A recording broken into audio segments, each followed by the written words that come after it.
Hello students hello students hello students, आज की हम क्लास में इनवर्स ट्रिग्नोमेट्री का चैप्टर स्टार्ट करने जा रहे हैं। लेकिन उससे पहले मैं बता दूं कि हमने दो चीजें स्किप करी हैं, जो कि अभी जो तुम्हारा सिलेबस रिड्यूस किया है उसके अकॉर्डिंग तुम्हारी जो 1.3 थी और जो तुम्हारी 1.4 थी वो दोनों की दोनों सिलेबस से हटा दी गई है।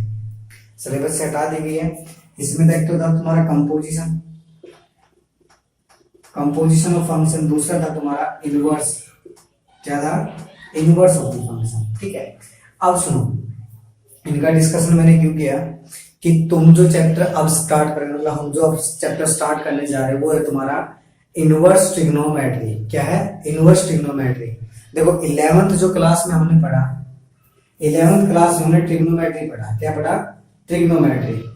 ठीक है, जो क्या था तुम्हारा ट्रिग्नोमेट्रिक फंक्शन। क्या था? Trigonometric function. अब इसी का क्या है तुम्हारा कि इनवर्स ट्रिग्नोमेट्रिक फंक्शन। क्या है? Inverse trigonometric function. नाम चेंज हो गया तो ऑब्वियस सी बात है, फंक्शन हम पढ़ चुके हैं पहले। जो ट्रिग्नोमेट्री जो 6 रेशोज थे हमारे साइड्स की, वो हम प्रूव कर चुके पीछे कि क्या वो फंक्शन है। क्या वो फंक्शन है। अब हम क्या प्रूव करेंगे कि इनका इनवर्स एग्जिस्ट करता है। क्या करता है? इसका इनवर्स एग्जिस्ट करता है। तो इनवर्स के लिए 1.5 जो है उसमें कंडीशन दे रखी थी हमें, जो हम नहीं पढ़ के आए। वो कंडीशन क्या थी तुम्हारी, जो कि मैंने लिख भी रखी है बोर्ड के ऊपर। क्या लिख रखा है भाई? पढ़ो एक बार। हमने लिखा रखा है कि फंक्शन f इज इनवर्टिबल। एक फंक्शन f इज इनवर्टिबल। एक फंक्शन जो है हमारा वो इनवर्टिबल होगा कब? If and only if and only, मतलब दोनों पार्ट रहेंगे इसमें। कैसा साइन रहता है ये? If and only. और मैंने बताया कई बार, और कैसे लिखा होता है ये वाला है। ठीक है, कह रहे हैं कि if and only f is 1 plus onto, मतलब किसी फंक्शन f का इनवर्स एग्जिस्ट करेगा कब? अगर फंक्शन तुम्हारा f कैसा हो? 1 प्लस ऑन टू। ये कंडीशन होनी जरूरी है।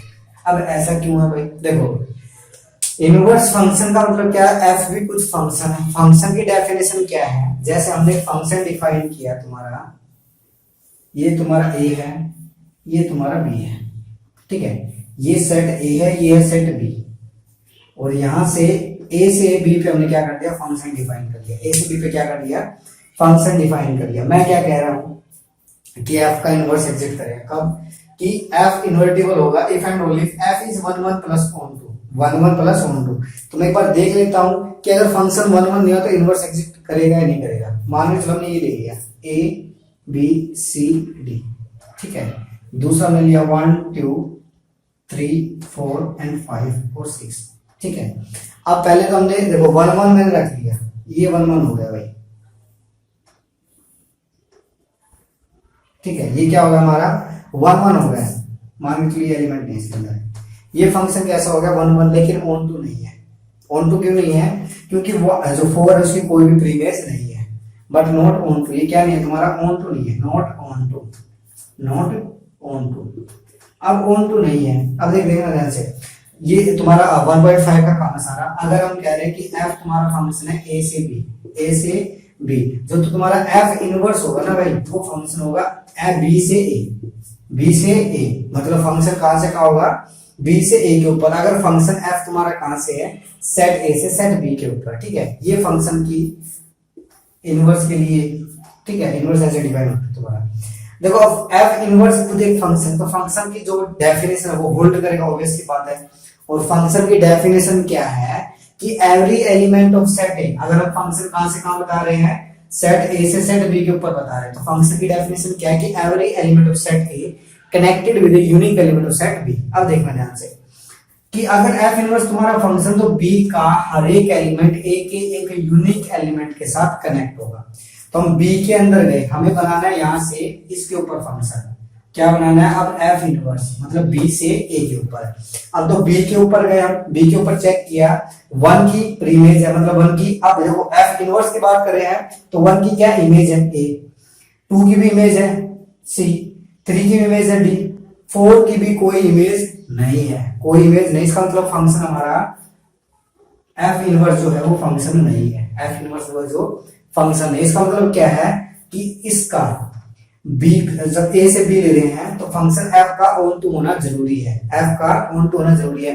क्योंकि अगर ऑन टू नहीं हुआ और हम बी से जब ए के ऊपर वापस से फंक्शन डिफाइन करेंगे तो उसके अंदर एक एलिमेंट ऐसा रहेगा जिसके अंदर इमेज, जिसकी इमेज नहीं होगी। अगर इमेज नहीं हुई तो क्या हो जाएगा, वो फंक्शन नहीं होगा। क्या नहीं होगा, वो फंक्शन नहीं होगा। इसका मतलब क्या है कि हर एक एलिमेंट की इमेज होनी चाहिए, ठीक है। तो अब ऑन टू तो होगा, एक कंडीशन तो हमें मिल गई कि फंक्शन हमारा ऑन टू होना जरूरी है। सेकंड जो कंडीशन है, सेकंड कंडीशन क्या थी, 1 1 की। अब मान के चलते कि फंक्शन हमारा 1 1 नहीं है, तो 1 1 के लिए मैंने क्या की, जो 5 है इसको हटा दें थोड़ी देर के लिए समझने के लिए। इस 5 को यहां से हटाया और इस b को मैंने 3 के साथ कनेक्ट किया। इस b को क्या किया, 3 के साथ क्या किया, कनेक्ट किया। अब सुनना ध्यान से, फंक्शन की डेफिनेशन, एफ इनवर्स तुम्हारा फंक्शन होगा कब, जब b के हर एक एलिमेंट की यूनिक इमेज हो। अब देखो 1 की भी इमेज है, 2 की भी इमेज है, लेकिन 3 की 2 इमेजेस हैं। कौन कौन से, b और d, b और d। इसका मतलब क्या है, तुम्हारा एफ इनवर्स जो 3 है, एफ इनवर्स जो 3 है वो तुम्हारा b भी है, और एफ इनवर्स जो 3 है वो तुम्हारा क्या है, डी भी है। क्या है, डी भी है।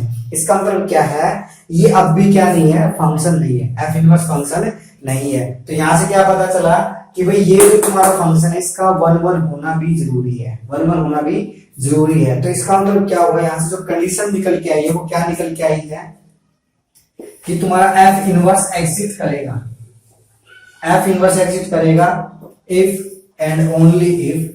ए की मतलब है भाई कि क्या, कि वो फंक्शन 1 1 ऑन टू होना चाहिए। दूसरा इसमें लगाया इफ एंड ओनली। इसका मतलब एफ इन्वर्टिबल है तो एफ तुम्हारा 1 1 होगा, और 1 1 प्लस ऑन टू तो एफ इन्वर्टिबल होगा। दोनों एक साइड से कंडीशन चलेगी। अगर इन्वर्टिबल है तो वहां से हम क्या कह सकते हैं, एफ अगर इन्वर्टिबल है कि एफ जो है तुम्हारा 1 1 प्लस क्या रहेगा, ऑन टू रहेगा। दूसरा अगर एफ तुम्हारा 1 1 प्लस ऑन टू है तो क्या रहेगा, इन्वर्टिबल। देखो क्या है, इफ या इफ f is इन्वर्टिबल, क्या है, f इन्वर्टिबल है, देन हम यहां से क्या कह सकते हैं कि f is 1 1 plus onto, मतलब हमारा बाइजेक्टिव फंक्शन। कैसा है, बाइजेक्टिव फंक्शन। दूसरा अगर f हमारा if f is 1 1 plus onto, अगर 1 1 प्लस ऑन टू है तो क्या आएगा, एफ इनवर्स एग्जिट करेगा। एफ इनवर्स एग्जिट करने का मतलब क्या है कि वो इन्वर्टिबल होगा। क्या होगा, वो इन्वर्टिबल होगा। ठीक है भाई, ये कहानी है।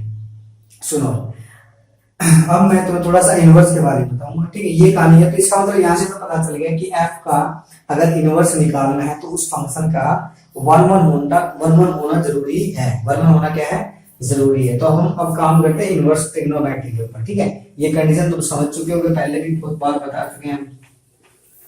ठीक है, क्योंकि 1 1 ऑन टू देखो इन्वर्टिबल हमने नहीं सीखा, लेकिन 1 1 ऑन टू के ऊपर हम काम करके आए हैं पहले। ठीक है, तो इसका मतलब क्या है कि किसी फंक्शन का अगर इनवर्स एग्जिट कराना है तो उस फंक्शन का 1 1 प्लस ऑन टू होना जरूरी है। 1 1 प्लस ऑन टू होना जरूरी है। अब सुनना भाई ध्यान से, हमें पता है जब फंक्शन हम एफ मान के चलो, या जो साइन जो तुम्हारा है, साइन जो एक्स है वो क्या है, तुम्हारा फंक्शन है फ्रॉम r टू -1 to 1। ठीक है, अब सुनना, अब जो फंक्शन साइन का जो ग्राफ होता है, जानते हो तुम क्या होता है, यहां से शुरू होके साइकिल चलती है ऐसे। ठीक है, ये तुम्हारा क्या रहता है, π/2, ये होता है 0, ये होता है पाई। ठीक है, सिमिलरली ऐसे साइकिल चलती है हमारी। ठीक है, ये क्या रहेगा तुम्हारा -π/2, और ये क्या रहेगा -π।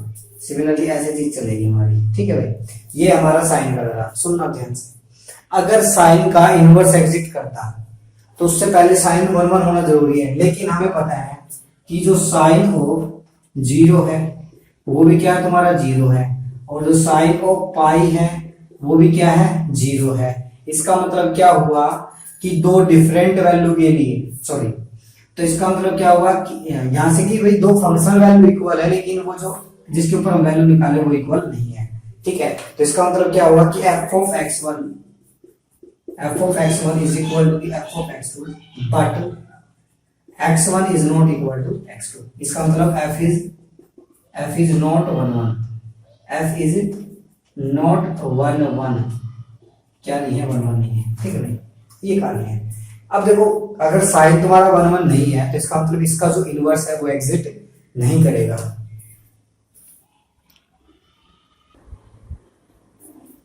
तो यहां से हमने क्या पता लगा लिया कि जो साइन का वो इनवर्स एग्जिस्ट नहीं करेगा। तो भाई इनवर्स एग्जिस्ट करने के लिए हमने क्या किया भाई, हमने एक इसका पार्ट ले लिया, साइन का जो ग्राफ है हमने क्या किया, ध्यान से देखना भाई, हमने ये कंप्लीट आर ना लेके हमने क्या किया, माइनस पाई बाई टू से और पाई बाई टू के बीच का पार्ट ले लिया भाई, ये वाला जो पार्ट है ना, ये वाला ये वाला ये हमने लिया, ठीक है। अब सुनना भाई, जब ये पार्ट हमने लिया, अब बाकी वाले को बेसिक से रब कर दो, बाकी वाले कोई काम नहीं, हम यूज भी नहीं करेंगे इसका, ठीक है।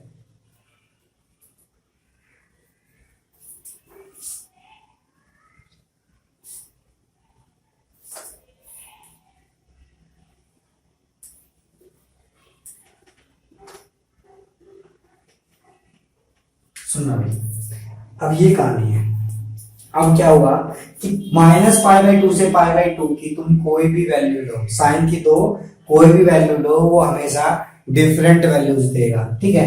एक्स की तुम माइनस पाई बाई टू से पाई बाई टू के बीच की कोई भी वैल्यू उठाओगे तो साइन की जो वैल्यू हमेशा डिफरेंट आएगी। इसका मतलब क्या है कि अगर x1 और x2 तुम्हारा लाई कर रहा है close interval minus pi by two से pi by two, minus pi by two से पाई बाई टू, तो तुम्हारा, और अगर x1 is not equal to x2 तो तुम्हारा जो साइन x1 है वो नॉट इक्वल रहेगा साइन x2 के लिए। कहने का मतलब क्या है भाई कि अगर तुमने इस इंटरवल से कोई भी दो वैल्यूज उठाई और साइन के अंदर पुट करी तो उनकी कोई भी जो डिफरेंट वैल्यू उठाई तो उनकी जो वैल्यूज होगी, साइन की जो वैल्यूज होगी वो भी क्या रहेगी, उसके ऊपर डिफरेंट रहेगी। क्या रहेगी, डिफरेंट रहेगी। इसका मतलब क्या है कि माइनस पाई बाई टू से पाई बाई टू के अंदर तुम्हारा जो फंक्शन है वो कैसा है, वन वन है। कैसा है, वन वन है। दूसरा, अगर तुम माइनस वन से लेके वन की कोई भी वैल्यू लगाओगे तो उसके लिए एक ऐसा एक्स एग्जिट करेगा किसके अंदर, माइनस पाई बाई टू से पाई बाई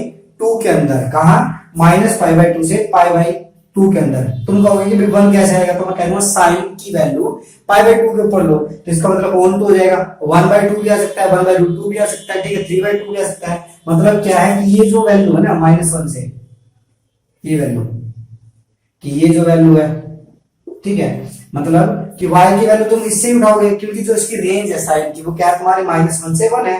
तो इसका मतलब इस इंटरवल से तुम कोई भी वैल्यू अगर उठाओगे तो हमारा जो साइन फंक्शन वो कैसा रहेगा, one one plus onto. कैसा रहेगा, वन वन ऑन टू। तो हमने क्या किया, इस साइन फंक्शन को आर पे ना लेके हमने इसकी एक ब्रांच पे काम किया। इस पे क्या किया, इसके ब्रांच पे काम किया। तो इस ब्रांच को हम कहते हैं प्रिंसिपल वैल्यू ब्रांच। क्या बोलते हैं, प्रिंसिपल वैल्यू ब्रांच। हमने क्या किया, जो साइन है ना हमारा साइन फंक्शन हमने डिफाइन कर लिया कहां से, माइनस पाई बाई टू से पाई बाई टू के ऊपर। कहां किया है, माइनस पाई बाई टू से पाई बाई टू के ऊपर। कंप्लीट हम लेते हैं, अगर कंप्लीट हम लेते हैं तो हमारा जो फंक्शन है वो वन वन नहीं हो रहा था, वन वन नहीं हो रहा था। और वन वन होने के लिए, वन वन करने के लिए हमने क्या किया, पूरी ब्रांच पे काम ना करके केवल इन दो points minus pi by two से पाई बाई टू के बीच में ही काम किया, जिससे फंक्शन हमारा क्या हो गया, अब one one plus onto. क्या हो गया, ये one one plus onto. मतलब जो साइन एक्स है, अगर हम ये फंक्शन कंप्लीट ना लेके, क्या है, साइन एक्स को कंप्लीट ना लेके, ध्यान से सुनना भाई, एफ एक्स जो है हमारा वो फंक्शन है क्या, कि साइन एक्स, ठीक है, ये दे रखा है, जिस पे डिफाइन हमने किया कि फंक्शन जो हमारा कहां से कहा है, माइनस पाई बाई टू से पाई बाई टू के बीच में एक्स की वैल्यू रहेगी। दूसरा, इसकी जो रेंज आएगी हमारी वो क्या आएगी, माइनस वन से वन, माइनस वन से वन। तो यहां से हमारा अब जो फंक्शन साइन है, in that interval sine x हमारा क्या है, one one one one plus onto. क्या है, one one plus onto. इसका मतलब क्या है कि इस फंक्शन में, सॉरी इस इंटरवल में हमारा जो फंक्शन का इनवर्स है वो एग्जिट करेगा। क्या करेगा, इसका जो इनवर्स है वो क्या करेगा, एग्जिट करेगा। इसका मतलब क्या है, तुम जब एफ इनवर्स लोगे, क्या लोगे, एफ इनवर्स, तो तुम्हारा एफ इनवर्स कहां से कहां जाएगा भाई, अभी मैंने बताया था ना यहाँ पे पीछे जो थोड़ा सा एग्जांपल मैंने दिया था कि ए से बी अगर हम ले रहे हैं और फंक्शन क्या है हमारा कि 1 1 है और प्लस 1 2 है, तो इसका जो इनवर्स आएगा ना एफ इनवर्स, वो कहां से कहां आएगा तुम्हारा बी से ए के ऊपर, बी से ए के ऊपर। तो ये तुम्हारा ए है, ये तुम्हारा बी है। दूसरा फंक्शन हमारा इन दैट इंटरवल क्या है, 1 1 प्लस 1 2। इसका मतलब क्या है, जब तुम एफ इनवर्स लोगे, ये इनवर्स की नोटेशन है भाई, क्या ये इनवर्स की नोटेशन, वो कहां से कहां आएगी कि -1 से, और कहां पे आ जाएगा तुम्हारा -π/2 से π/2। ठीक है भाई, देखो उल्टा होगा, उल्टा क्या होगा, जब साइन की तुम वैल्यू निकाले तो -π/2 से π/2 की वैल्यू उसके अंदर रखोगे, देन हमें नंबर मिलेंगे -1 से, कहां मिलेंगे भाई, ये 1 सॉरी, ये है तुम्हारा -1 से 1 के बीच की वैल्यू मिलेगी। लेकिन जब हम इनवर्स करेंगे तो इनवर्स क्या करेंगे, इसको रोटेट करो, अब क्या करेंगे, इनवर्स के अंदर -1 से 1 के बीच के नंबर रखेंगे और हमें क्या मिलेंगे, एंगल मिलेंगे, क्या मिलेंगे, एंगल। ठीक है, तो ये तो इसकी क्या है, डोमेन है, क्या है इसकी, ये डोमेन है, और ये क्या है, इसकी रेंज है, क्या है, ये इसकी रेंज है। ठीक है भाई, इसका मतलब क्या हुआ, अगर कोई तुमसे साइन इनवर्स की, क्या है, साइन इनवर्स, देखो साइन इनवर्स की नोटेशन जो है हमारे पास वो क्या रहेगी, साइन और ये इनवर्स। ठीक है, दूसरी बात क्या है, ये चीज इक्वल नहीं होती किसके भाई, इसके, कभी पता चला इसको तुम ऐसे लिख लो, ठीक है, ये इसके इक्वल नहीं होती है। ठीक है, तो ये क्या हमारा, कि हमारा फंक्शन जो है साइन इनवर्स जब हम कंप्लीट पे ना लेके -π/2 से π/2 के बीच में लेंगे, तो हमारी डोमेन जो है साइन की क्या लेंगे हमें, -π/2 से π/2 क्लोज, और रेंज क्या रहेगी, -1 से 1, रेंज तो सेम रहनी है। ठीक है, तो इस इंटरवल में हमारा जो फंक्शन है वो कैसा होगा, 1 1 प्लस 1 2। अब 1 1 1 2 हमने बनाया क्यों, कि इनवर्स एग्जिट करने के लिए हमारी जो कंडीशन है, जो नेसेसरी कंडीशन है वो क्या है, कि फंक्शन का बाइजेक्टिव होना जरूरी है, फंक्शन का क्या, बाइजेक्टिव होना जरूरी है। तो बाइजेक्टिव बनाने के लिए हमने कंप्लीट पे काम ना करके इस पर्टिकुलर ब्रांच के ऊपर काम किया, -π/2 से π/2 के ऊपर काम किया, जिसके अंदर हमारा जो साइन फंक्शन वो क्या हो गया, 1 1 प्लस 1 2, क्या हो गया, 1 1 प्लस 1 2। तो यहां से हमें क्या पता चलेगी कि अगर हम साइन को -π/2 से π/2 के बीच में वैल्यू रख रहे हैं, तो हमारा जो फंक्शन है वो कैसा हो जाएगा, 1 1 प्लस 1 2, कैसा हो जाएगा, 1 1 प्लस 1 2। ठीक है, तो अब तुमसे अगर एफ इनवर्स मतलब साइन इनवर्स की कोई डोमेन और रेंज पूछे, क्या पूछे, डोमेन और रेंज, ध्यान से देखना भाई।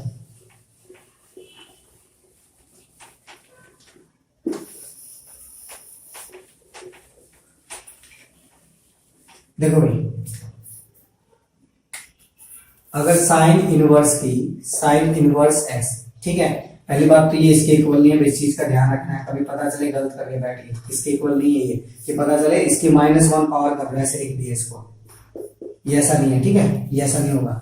तो क्या है, तुम्हारी जो साइन इनवर्स फंक्शन जो है हमारा, इसकी जो डोमेन है, डोमेन क्या रहेगी तुम्हारी, देखो अभी बता के चला, अगर फंक्शन है तुम्हारा ए से बी, कहां से है, ए से बी, तो जो एफ इनवर्स होगा वो कहां से कहां होगा तुम्हारा, बी से ए के ऊपर, कहां पे होगा, बी से ए के ऊपर। इसका मतलब क्या है, साइन अगर तुम्हारा -π/2 से -1 और 1 के बीच में है, तो जो साइन इनवर्स रहेगा वो कहां से कहां रहेगा, -1 से π/2 के बीच में, π/2 के बीच में। ठीक है भाई, तो ये क्या आ गया भाई हमारा साइन इनवर्स की डोमेन एंड रेंज, क्या आ गई है, डोमेन एंड रेंज। सेम तरीके से अगर हम कोस की बात करें, देखो भाई कोस का जो ग्राफ है, कोस का ग्राफ हम देख लेते हैं, कोस का जो ग्राफ रहता है वो यहां से शुरू होता है, 0 के ऊपर 1 वैल्यू, देन ये और ये। ठीक है, और अब हमने क्या किया कि कंप्लीट ब्रांच ना लेके, ध्यान से सुनना भाई, कंप्लीट ब्रांच ना लेके हमने ये वाली ब्रांच ली भाई, ये वाली कौन सी, ये 0 से लेके पाई तक, 0 से लेके पाई तक। तो हम जब कोस फंक्शन ले रहे हैं, और कोस फंक्शन कहां से कहां ले रहे हैं कि 0 से पाई, 0 से पाई क्लोज्ड, और रेंज क्या रहेगी इसकी, -1 से 1, -1 से 1। तो जो इस फंक्शन में हमारा जो कोस है, कोस जो x है वो क्या है तुम्हारा 1 1 प्लस 1 प्लस 1 किसके ऊपर, इस ब्रांच के ऊपर। क्योंकि देखो कोई भी वैल्यू जो तुम्हारी है, अगर इस इंटरवल के अंदर तुम ले रहे हो, देखो ध्यान से, कोई भी वैल्यू रिपीट नहीं कर रही, कोई भी वैल्यू रिपीट नहीं कर रही। देखो अगर तुमने साइकिल ऐसी बना दी, ऐसी, अब देखो यहाँ और यहाँ तुम्हारी सेम वैल्यू आ रही है, इसका मतलब हमने ये ब्रांच सिलेक्ट कर दी। ठीक है, क्योंकि इस पे ये वैल्यू y की तुम्हारी क्या रहेगी, डिफरेंट रहेगी। अगर ये वापस चल जाता तो y की वैल्यू तुम्हारी रिपीट होनी स्टार्ट हो जाती, इसका मतलब क्या नहीं रहता, 1 1 नहीं रहता। ठीक है, तो इस इंटरवल में हमारा कोस कैसा रह रहा है, 1 1 प्लस ऑन 2, क्या रह रहा है, 1 1 प्लस ऑन 2। तो इसका मतलब क्या है, जब तुम कोस इनवर्स निकालोगे, क्या निकालोगे, कोस इनवर्स, तो कोस इनवर्स तुम्हारा कहां से कहां होगा, देखना भाई, अगर तुम्हारा फंक्शन a से b है तो जो f इनवर्स है वो कहां से होगा, b से a। इसका मतलब कोस इनवर्स तुम्हारा कहां से कहां होगा, -1 से 1, -1 से 1, और ये क्या आएगा तुम्हारा 0 से पाई, क्या रहेगा 0 से पाई। ये क्या है तुम्हारी भाई, डोमेन ऑफ कोस इनवर्स, क्या है, डोमेन ऑफ कोस इनवर्स, और ये क्या है तुम्हारी रेंज ऑफ कोस इनवर्स, किसके भाई, कोस इनवर्स की रेंज। ठीक है भाई, ये कहानी है भाई। सेम तरीके से हम टेंजेंट का कर सकते हैं भाई।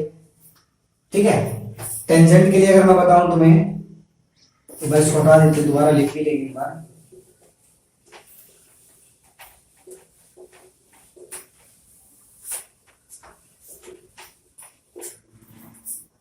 देखना तो ध्यान से, अगर हमें दे रखा है टेंजेंट, क्या दे रखा है, पहले बार मैं दोबारा रिपीट कर देता हूँ जो जो चीज हम पढ़ चुके। पहली बात तो हम पढ़ा हमने साइन एक्स, क्या पढ़ा है, साइन एक्स। डोमेन और रेंज क्या लिया हमने, -π/2 से π/2 के बीच की वैल्यू रखी, और रेंज क्या मिली हमें, -1 से 1। ठीक है, जब हमने साइन का इनवर्स लिया तो वो फंक्शन हमारा कहां से, साइन इनवर्स एक्स लिया तो वो हो गया हमारा -1 से 1 के बीच की वैल्यू रखेंगे तो एंगल हमें क्या मिलेंगे, -π/2 से π/2। तो ये क्या हो गई हमारी डोमेन और रेंज, क्या हो गई, डोमेन और रेंज। ठीक है, सेम तरीके से जब हमने कोस के ऊपर काम किया तो जो हमारा कोस एक्स है वो हमने कहां से कहां लिया, 0 से पाई के बीच में, 0 से पाई के बीच में, और वैल्यू जो हमारी मिली क्या मिली, -1 से 1, क्या मिली, -1 से 1। और यहां से जब हमने कोस इनवर्स एक्स लिया वो कहां से कहां मिला, -1 से लेके 1 क्लोज, और जो इसकी रेंज रहेगी वो क्या रहेगी हमारी, 0 से पाई, 0 से क्या रहेगी, पाई।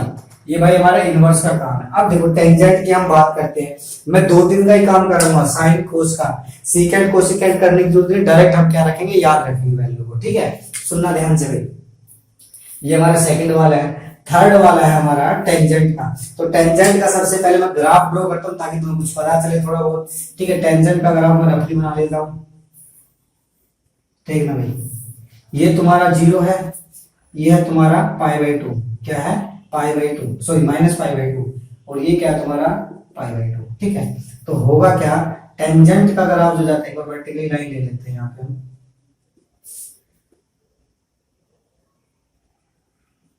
देखो टेंजेंट का जो ग्राफ जाता है वो ऐसे जाता है भाई,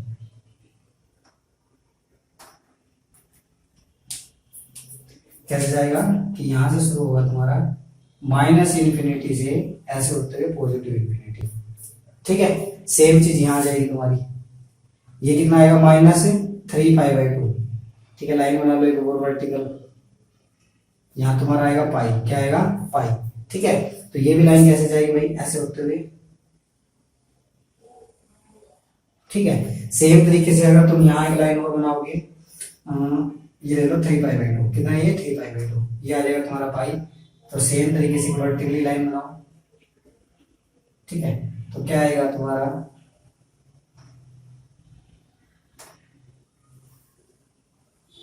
ऐसे। दूसरा क्या है, ये कभी भी इसके ऊपर मिलेगी नहीं, कभी भी इसके ऊपर मिलेगी नहीं। ठीक है, तो ये क्या तुम्हारे साइन कोस का, सॉरी टेंजेंट का जो ग्राफ है। सुनो, अब पर्टिकुलरली जब हम काम करने के लिए, सुनो भाई, पर्टिकुलरली जब हम काम करने के लिए क्या करेंगे, एक पर्टिकुलर ब्रांच लेंगे, क्योंकि देखो इस पे तुम्हारा इनवर्स का एग्जिट करेगा नहीं, क्योंकि देखो टेंजेंट की वैल्यू पाई पे भी 0 और टेंजेंट 0 भी 0, इसका मतलब फंक्शन तुम्हारा 1 1 तो है नहीं। तो फंक्शन को 1 1 बनाने के लिए पर्टिकुलर ब्रांच हमने ले ली, तो हमने कंप्लीट को तो कर दिया डिलीट भाई, इसको हटा दिया, इसका कोई काम नहीं किया हमने। ठीक है, और ये ब्रांच लेके चले, सेम तरीके से इस कंप्लीट को हमने हटा दिया। ठीक है, तो टेंजेंट जो इनवर्स है, ध्यान से देखो, टेंजेंट जो, पहले जो टेंजेंट की बात करते हैं, तो इस इंटरवल में हमारा जो टेंजेंट है, टेंजेंट एक्स है, वो कहां से कहा लिया हमने कि -π/2 से π/2, -π/2 से π/2 ओपन, क्या लिया है, -π/2 से π/2 ओपन।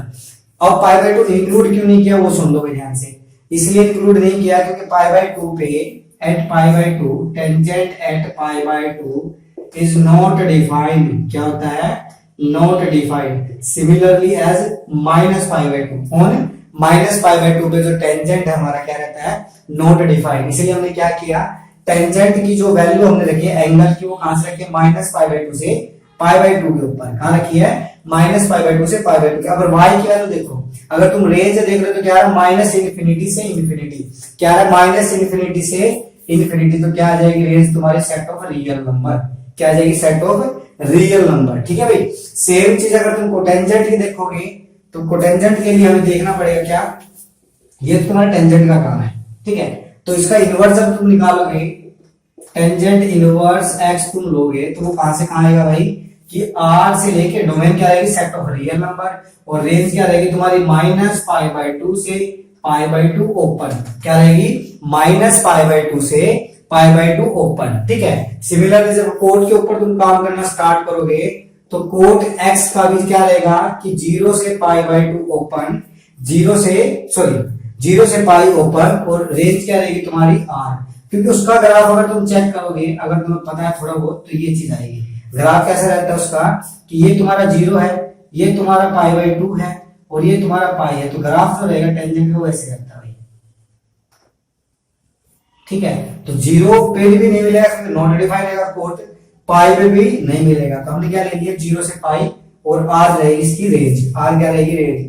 तो जो कोड इनवर्स है तुम्हारा वो कहां से कहां रहेगा, कि रियल नंबर से 0 पाई ओपन, क्या रहेगा, रियल नंबर से 0 पाई ओपन इंटरवल। ठीक है भाई, ये कहानी चल रही है। सिमिलरली अगर सीकेंट कोसिकेंट का तुम करोगे, किसका भाई, सीकेंट कोसिकेंट का, तो वो मैं डायरेक्ट लिख देता हूं, वो क्या करता हूं, मैं डायरेक्ट लिख देता हूं, ज्यादा उसको चिक करने की जरूरत नहीं है। ठीक है, क्योंकि देखो ज्यादा अगर तुम याद करोगे तो समस्या आ जाएगी। देखो रेंज तो जो डोमेन है दोनों की, सुनना ध्यान से, जो सीकेंट जो इनवर्स है, सीकेंट इनवर्स तुम्हारा उल्टा किसका है भाई, सीकेंट इनवर्स तुम्हारा उल्टा है कोस का, किसका है, कोस का। तो उसकी जो डोमेन रहेगी वो रहेगी आर से -1 और 1 ओपन, और उसकी जो रेंज रहेगी वो क्या रहेगी, सीकेंट उल्टा है कोस का, कोस के अंदर जाएंगे, इसका हम ले लेंगे इंटरवल 0 से पाई, क्या लेंगे, 0 से पाई। अब सुनना भाई, अब इसका अगर उल्टा है तो इसके अंदर जब π/2 हम रखेंगे, क्या आएगा, सीकेंट अगर रखे हम सीकेंट x, क्या आएगा, 1/cos x, और अगर तुमने यहाँ π/2 रखा तो ये आ जाएगा 1/0, जो कि होता है नॉट डिफाइंड। तो इस सेट में से हमने क्या हटा दिया, -π/2 को हटा दिया भाई, π/2 को रिमूव कर दिया। ठीक है। तो ये क्या होगी तुम्हारी सीकेंट इनवर्स की डोमेन एंड रेंज, क्या होगी, डोमेन एंड रेंज। तो दोबारा लिखे तो सीकेंट जो x है वो हम डिफाइन करेंगे कहां से, कि 0 से पाई क्लोज इंटरवल में से π/2 सिंगलटन को हमने हटा देना है, और इसकी जो रेंज रहेगी वो क्या रहेगी, r minus open interval -1 to 1, -1 to 1। Similarly जो हम सीकेंट कोसिकेंट का काम करेंगे, कोसिकेंट के लिए हमारा क्या रहेगा, डोमेन तो रहेगी भाई जो ओपन क्लोज इंटरवल -π/2 से π/2, और क्या रहेगी इसमें से इस बार क्या हटा देना, पाई, पाई जो सिंगलटन है वो हटा देना। दूसरी इसकी रेंज तुम्हारी सेम रहेगी, क्या रहेगी, r minus open interval -1 to 1, -1 to 1। और यहाँ क्या रहेगा तुम्हारा, कि कोसिकेंट इनवर्स x क्या आएगा, कि r माइनस -1 to 1, और रेंज क्या रहेगी इस बार, कि क्लोज इंटरवल -π/2 से π/2, और क्या रहेगा, पाई जो है सिंगलटन यहां से हटा देना है, पाई सिंगलटन यहां से हटा देना, ये कहानी थी भाई। ठीक है। होगा क्या, याद रखने का सिंपल तरीका, देखो भाई साइन कोस टेंजेंट कोटेंजेंट का तो हमने बता दिया तुम्हें। इसका याद करने का तरीका क्या है, कि कोसिकेंट को देखना है तो सीकेंट उल्टा क्या, कोसिकेंट, कोसिकेंट के ऊपर जाओ, कोसिकेंट के ऊपर गई, और कोसिकेंट की डोमेन तो हमने सीकेंट पे जब देखना है तो सीकेंट उल्टा कोस है, कोस के ऊपर गए, कोस की डोमेन है 0 से पाई, तो 0 से पाई रहेगी। लेकिन जिस पॉइंट पे तुम्हारा कोस 0 होता है उस पॉइंट को तुमने हटा देना, कोस 0 इस इंटरवल में कहां होगा, π/2 के ऊपर, तो π/2 को 0 से पाई क्लोज इंटरवल से हटा देना है। ठीक है। तो ये चीज आ जाएगी। रेंज तुम्हें याद रखनी पड़ेगी कि r minus open interval -1 to 1। Similarly जब कोसिकेंट तुम लोगे, क्या आएगा, -π/2 से π/2 क्लोज, बिकॉज कोसिकेंट का जो उल्टा वो क्या है तुम्हारा, sin x, और sin x की जो डोमेन हमने ली है 1 1 on 2 के केस में डोमेन वैसे तो सेट ऑफ रियल नंबर होता है, लेकिन इन दैट केस क्या लिया हमने -π/2 से π/2। अब साइन जो है इस इंटरवल में जीरो तुम्हारा क्या होगा पाई के ऊपर, तो -π/2 से पाई हमने रिमूव कर दिया, -π/2 से π/2 के इंटरवल से पाई हमने रिमूव कर दिया, और रेंज क्या रहेगी तुम्हारी -1 से r -1 से 1 ओपन इंटरवल, -1 से 1 ओपन इंटरवल। भाई ये तुम्हें पहले याद रखनी पड़ेगी सारी चीजें, ये जो 6 चीजें कराई गई है तुम्हें पहले ये रटनी पड़ेगी। भाई रटने का मतलब समझा तो दिया हमने कंसेप्ट क्या है, अब तुम्हें ये याद रखनी पड़ेगी, क्योंकि अगर ये याद नहीं होगी तो क्वेश्चन नहीं हिलेंगे, ठीक है, क्वेश्चन नहीं हिलेंगे। दूसरा कि इस चैप्टर की जो तुम्हारी प्रॉपर्टी है, elementary property of inverse trigonometry, वो सिलेबस से हटा दी गई है। उसका नुकसान बहुत बड़ा है। नुकसान क्या है कि तुम इनवर्स जो इंटीग्रेशन और जो डेरिवेटिव करोगे तो उसके अंदर इनवर्स जो ट्रिग्नोमेट्री है उसके बहुत सारे सब्स्टिट्यूशन आएंगे, मतलब जो फॉर्मूले है कहाँ क्या पुट करना वो तुम्हें नहीं समझ में आएगा, ठीक है। अगर तुम्हें करना तो सबसे पहले इसकी प्रॉपर्टी इजीली पढ़ लेना, बाकी वहां भी जाओगे साथ साथ हमें जो जरूरत पड़ती रहेगी हम साथ साथ उसका डिस्कस करेंगे। लेकिन फिलहाल जो है तुम्हें ये याद रखना, ये क्या हमारे लिए फिलहाल के लिए क्या है इंपॉर्टेंट है, ये चीज क्या हमारे लिए इंपॉर्टेंट है, ठीक है भाई।